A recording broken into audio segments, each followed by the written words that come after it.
Selanjutnya, pengantar selanjutnya kami berikan kesempatan kepada mitra PPPI yaitu SPMI selaku salah satu yang mengelola pelatihan ini, membantu PNPPI dalam mengelola pelatihan. Pada Bapak Heri Suhermanto selaku Direktur SPMI, kami persilahkan. Monggo Pak Heri. Mas Imam. Selamat pagi, Assalamualaikum warahmatullahi wabarakatuh. Waalaikumsalam. Pak Gede yang saya hormati, Pak Agus, Pak Rati, teman-teman semua, para peserta khususnya Bapak dan Ibu. Saya sebenarnya ada 3 slide, tapi alhamdulillah ini bisa ditampilkan. Baik, saya akan mulai dengan penjelasan pertama. Pada prinsipnya, dari sudut pandang saya, dari hasil penelitian kecil ya terhadap beberapa literatur, saya melihat policy paper itu tampaknya merupakan suatu manifesto atau pernyataan, ketegasan, pandangan akademik dari para pemikir yang terkait dengan kebijakan yang telah dilakukan selama ini. Umumnya begitu. Dan ini diproses berdasarkan hasil penilaian dari situasi terkini, kemudian dianalisa, melakukan penelitian yang lebih dalam barangkali, yang hasilnya itu bisa bersifat diskresi terhadap kebijakan, revisi, ataupun hal yang baru, yang tentunya diharapkan bisa disikapi oleh para pembuat keputusan di bidang terkait. Nah, di sini ada hal yang penting, yaitu adanya kepentingan. Kepentingan ini biasanya tawar-menawar. Nah, diharapkan melalui policy paper ini dapat dijembatani hasil penelitian dengan para pembuat kebijakan. Dalam hal mana sesederhana apapun pembuatan kebijakan, dalam implementasinya dia akan berproses. Ya, yaitu terkait juga dengan dinamika dan dampak dari pelaksanaan kebijakan tersebut.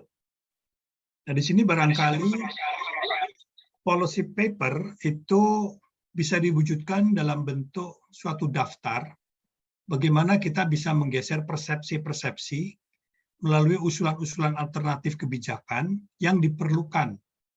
Untuk apa? Untuk memuluskan pencapaian tujuan, terutama terkait dengan bidang kebijakan publik dan tata kelola.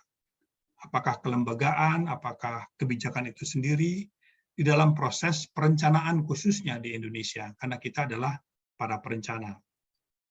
Nah, di sini SPMI merasa perlu untuk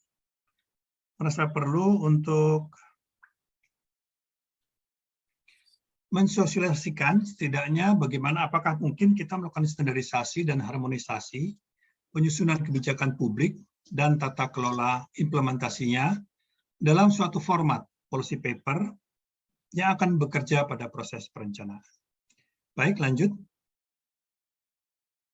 Nah, lingkup kebijakan itu sendiri sangat luas karena bidang perencanaan mencakup hampir seluruh sisi kehidupan masyarakat, apakah itu dalam perspektif nanti nasional, regional, lokal, ataupun dalam perspektif Ipolek, Sosbud, Hankamnas, ya, dan lain-lain lah. Cukup banyak perspektifnya nanti, termasuk spasial perspektif, itu terserah daripada para pemangku kepentingan.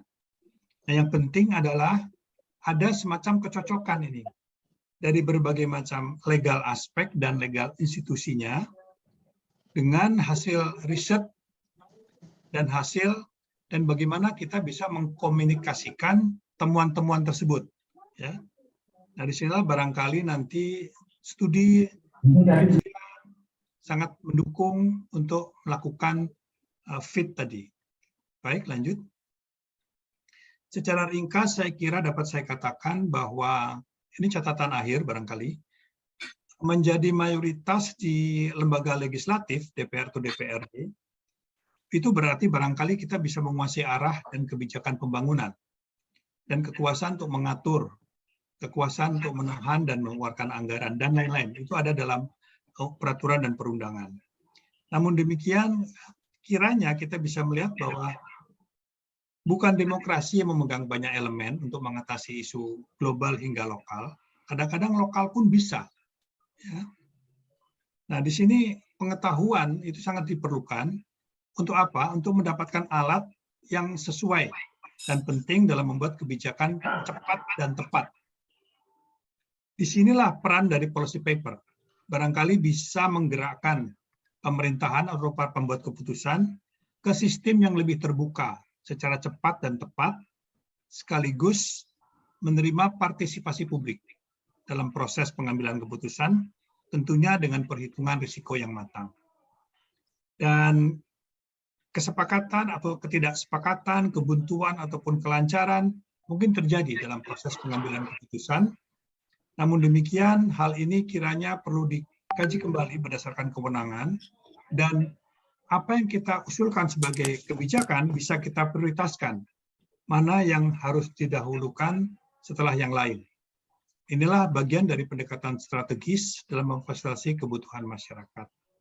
Dan terakhir, barangkali perumusan dan implementasi kebijakan kiranya dapat bekerja lebih baik melalui informasi dan interaksi publik yang simetris.